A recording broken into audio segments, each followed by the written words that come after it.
It's time now for Scoop, our weekly conversation on international media and the political and economic headwinds confronting the industry. With trust in the press at a nadir, it's a critical eye on a critical profession.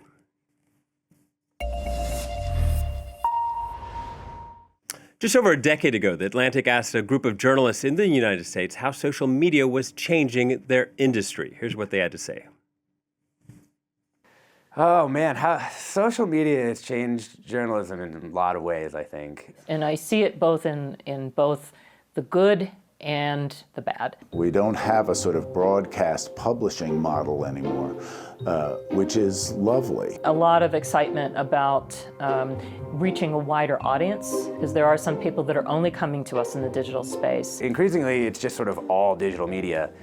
And the line between those two things is just, it's like disappearing. That can be thrilling, it can be frightening, and the consumer then needs to figure out who to trust. That's the key. Like, who do you trust? Yes. That video from 2014, before fake news on social media, played a role in the presidential election 2 years later. Now, that video also made in 2014. The year before video was made, 72% of Americans got their news from TV versus 27% on social media. Today, it's flipped. For the first time, social media has displaced television as the top way Americans get news. That coming from this year's digital news report produced by Oxford's Reuters Institute for the Study of Journalism. And that's not necessarily a good or bad thing, but it is a dramatic shift. And it came at the same time as another dramatic shift earlier this year, which is worrying. Meta, which of course owns Facebook and Instagram, will move away from the independent, nonpartisan fact-checking they've had in place since after the 2016 election. Instead, he says, they will rely on community notes. In other words, users putting out context. This is similar to what X is doing. Meta also plans to get rid of restrictions on topics like immigration and gender and move their content moderation team from California to Texas, among other things, all essentially loosening up the way that Facebook moderates its content. This is all happening less than 2 weeks before President-elect Trump is sworn in, and as Zuckerberg and some of these other tech titans look to be making inroads with the incoming administration. As for the future of social media, execs see almost limitless possibilities. Here's Hugo Decrypt interviewing Instagram's boss, Adam Mosseri.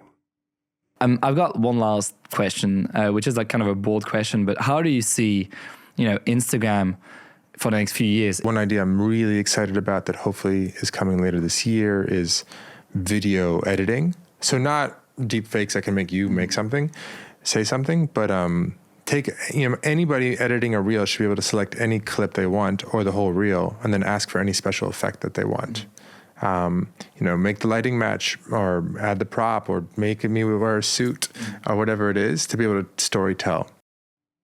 Again, that interview by Hugo Decrypt, who is a widely popular content creator here in France. The journalist makes easy-to-follow explainer videos and has become France's third most-watched news media on YouTube. Now, here in France, political turmoil has not benefited TV news. Weekly use is down 4%, while social media is up by about the same amount, driven by younger audiences on Instagram, TikTok, and YouTube. Again, this is a trend that's taking place in many places around the world.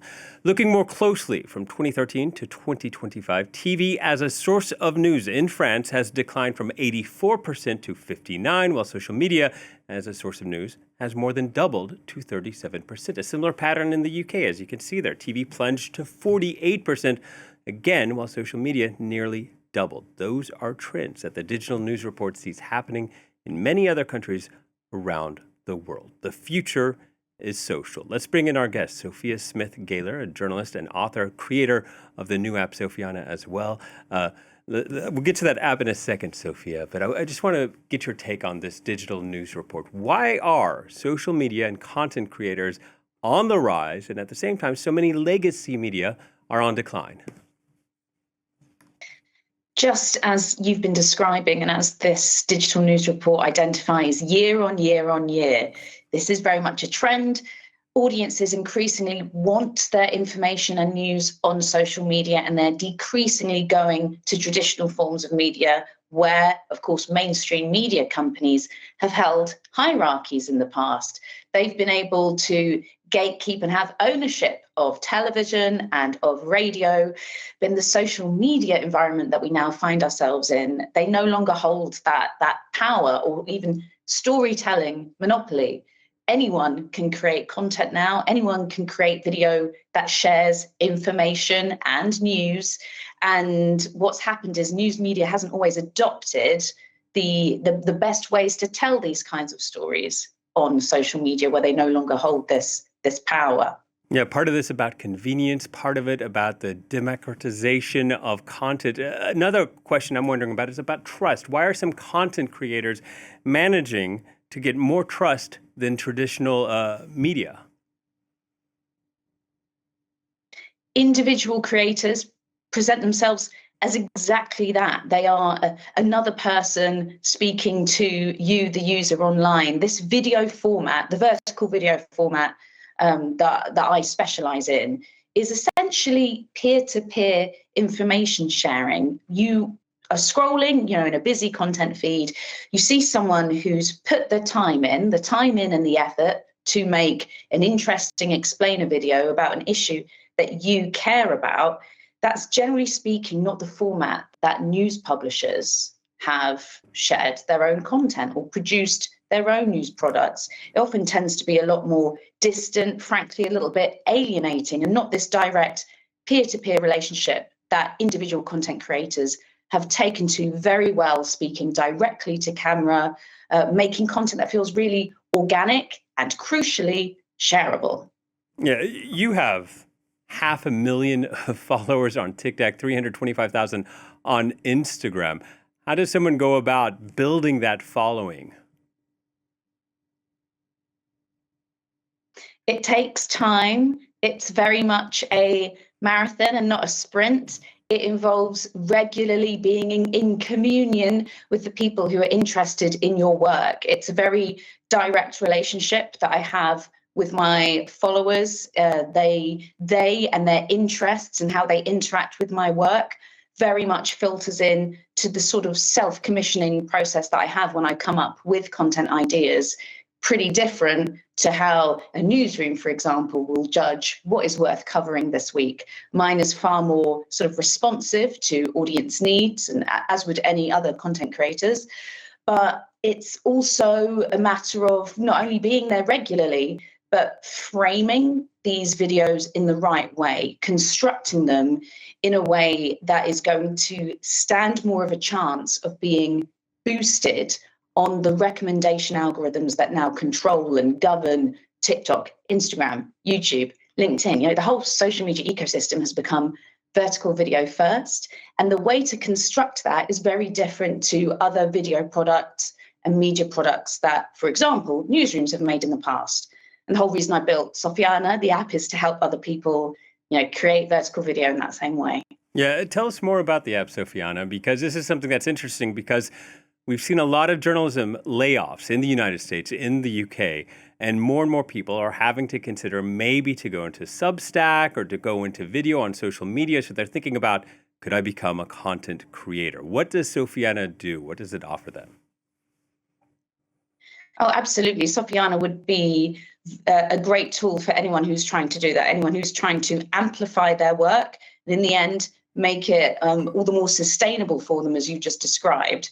Sophiana is all about taking your existing written work, perhaps it's an article you've written, a paper you've authored, could even be your research notes, and it turns them into a script primed for performing well on social media. How does it work? Currently uses OpenAI and merges that with my knowledge base over 6 years of going viral, building a community of nearly 900,000 followers. I've had 180 million views. All of that goes into the machine that then helps you turn your written work into this vertical video script, and then you can film it instantly with an in-app teleprompter. So all of that is supposed to reduce friction and enable people who previously did not have the time or the video skills or the script writing skills to actually use an app that helps you do an awful lot of that thinking for you without replacing you, without doing the important written work, the journalistic output for you. Simply just helps you translate it for vertical video. Can you give us any tips? I know, like here in legacy media, like France 24, when we edit video, there are certain guidelines. It's obviously a lot quicker the way those videos move online. What are some of the audience expectations for vertical video? Audience expectations, not unlike news audiences, expect things delivered to them fast, but actually a significant expectation I would say they have is that work is values driven. So it's not only that they want to consume content that they feel is in line with their own values and interests, but that your values and interests are clear. It's very easy for individual content creators to do that with audiences. Transparency really and increasingly is baked into how we make this kind of very organic content that literally often comes from our offices or bedrooms. For any brand to get involved with that, which obviously would include news publishers, it does involve getting a little bit more transparent as well, and that's something that can be uncomfortable maybe at first for a lot of people trying to adopt this, but ultimately it ends up being incredibly rewarding and giving you very horizontal impact, I would describe, for a vertical video. Just also wondering, like how should one spend their time? There's so many different platforms, and each one sort of requires its own strategy. TikTok, the fastest growing social platform for news, but it's not monetized. So how should people budget their time for each platform, and which one should they prioritize? TikTok is monetized. You just have to reach a certain threshold, and only a certain length of video will be monetized. It's very common that each platform kind of has slightly different rules and thresholds around this space. It absolutely is, broadly speaking, monetizable, because either you can benefit from creator funds or similar systems that platforms run. You also benefit from brand partnerships, which is actually the main way that content creators turn this into a sustainable business. So there are indeed several ways to draw an income out of making this kind of content. And I should also point out that it's often indirect income that will come out of this. So because you're making a wider impact with your work, because more people are hearing about it, you never made video about it before, so they weren't going to hear about it on all these video platforms. Now they will, because you're putting the time in to make this content.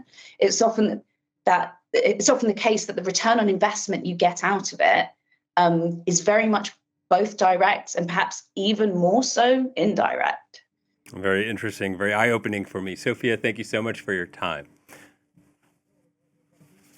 And that brings us to our quote of the week. LitHub asked various writers and novelists about social media, including whether it was good or bad. Celeste Ng said, quote, "This is a little like asking if a hammer is a force for good or not good. It all depends on what you're doing with it."